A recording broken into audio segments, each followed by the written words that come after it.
Well, good morning, guys. Thank you so much for joining us here. I'm joined with the Odessa Fire Rescue. You guys want to start just by introducing yourselves really briefly? Sure. I'm Assistant Chief Danny Collis. All right, and who are you, sir? Our Chief Jessica. Yes, sir. We love it, guys. So, of course, summer's right around the corner, and people are going to be grilling. They're going to be eating barbecue. So, my first question is, what is the difference between the Heimlich maneuver and CPR? When would you do each one? Does that make sense?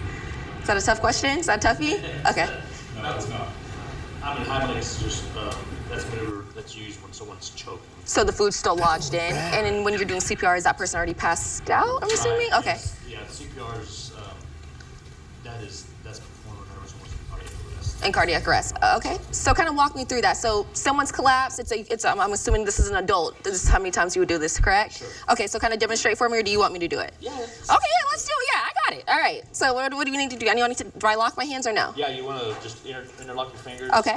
You're going to use the heel of your palms. Okay. So right here. Yes, ma'am. Okay. You're just going to go right in the middle of the chest. How do I know if I'm doing it correctly? I guess is my question. So that's what we're teaching that now. work? It's just hard and fast. It's called hands-on CPR. Should I pull a pop or anything, or no? You probably will, and that's okay. Is that okay in real life? It really is. It really is. It really is? Okay. Is there? Have you guys ever? I'm assuming. Could you break a rib doing this? How deep you? Absolutely. It's not a natural, mechanism that our bodies are used to. So yeah, there's a chance that some ribs could break. So how many reps would you need to do for an adult versus a kid? I'm assuming. So in the 100 to 120. 100 to 120. 100 to 120 is what we normally do. And when would you stop at that point? I guess is my question. You keep going until EMS professionals arrive on scene. Oh man, so. They take over. Okay, so this is an event they're in cardiac arrest, I'm assuming. So if this is a child, is it more? Because I think their heart beats a little bit faster than an adult. Is that correct? It is. Okay, so how many would it be for a child then at that point? We just do the same. Yeah, it's the Same. Same thing. Is it not different because their diaphragm is smaller? I assume you would almost hurt a child, right? Because You do it a little bit different depending on how small they are. depending on how small they are, so is it still the same, just interlocking of it? If it's an infant or Yeah. a baby, you can actually pick them up and hold them like this and do it with your thumbs. Gee But if whiz. it's a larger child, Yeah. adolescent, adult, anything up, you interlock your hands and And so I'm assuming just, it seems rough to me, and then, of course I'm a little bit shocked, but I guess I'm also thinking if this is an older person, wouldn't that hurt them as well? Is it a little bit more frail, a little more brittle, no? Right. Well, I mean, it's a life-saving measure, right? So I mean, if they're in cardiac arrest, we're trying to reverse that. Correct. And yes, unfortunately, sometimes there's traumatic injury that happens with CPR, but we're trying to give that person a chance to come back to. 100%. anything, they don't have a chance. Okay, that's true. That's true, right? Okay, so I guess my next question is for you guys. You guys are often, this week is National EMS Week, so you guys are often working in high pressure situations. When are you guys knowing, okay, this person's going into cardiac arrest? What are some of those signs physically before that actually happens?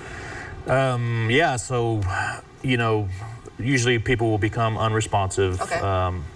Sometimes cardiac arrest can mimic seizure activity at first. Okay. People will start groaning and making just sounds that aren't normal. Okay. And then, of course, your breathing is going to be abnormal. A little labored, Almost okay. gasping and almost what we call like a fish out of water. Interesting, okay. Or even non-existent.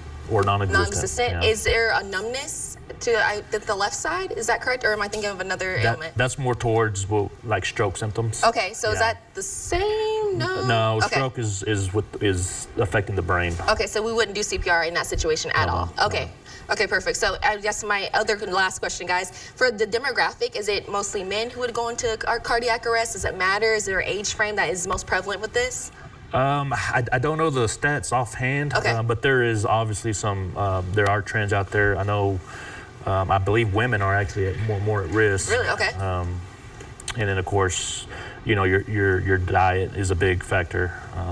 But yeah, offhand, I don't know the exact number. Yeah, no worries at all. Guys, so is there anything I didn't ask about, just specifically CPR or training, or if someone's interested in learning how to be CPR certified, especially with lifeguards and that, how would they get in touch with that, or how would they do that? Well, they can get in touch with us and we can try to set them up with something. Okay. But the biggest thing, the biggest takeaway from CPR is most of that happens, 70% of cardiac arrests happen at home. Wow, okay. So anybody that knows CPR, the quicker you can do it, hands-on CPR, and get the compression started, you're increasing the chance of survival of that person almost immediately. Okay. Because you're keeping that blood flow going. If it happens at home and you're home alone, are you able to provide CPR to yourself? You can. You can't, yeah, so someone has to be with you at that point. Yes, ma'am. Okay, so if someone is in cardiac arrest and they're just, you have to stay on the phone with 911 Yeah, until call 911 first. Call 911 first, do the CPR, and wait until first responders get Yeah. there. You guys get there. And Okay. we're fortunate here in Odessa too, because our dispatchers are actually trained to instruct the caller. We just had a story on that. yeah, Okay, perfect. so- All right, guys, well, that's all we have time we have for right now. Thank you so much for being here. We're going to tune in again at 7 o'clock. Thank you guys for being here. We're going to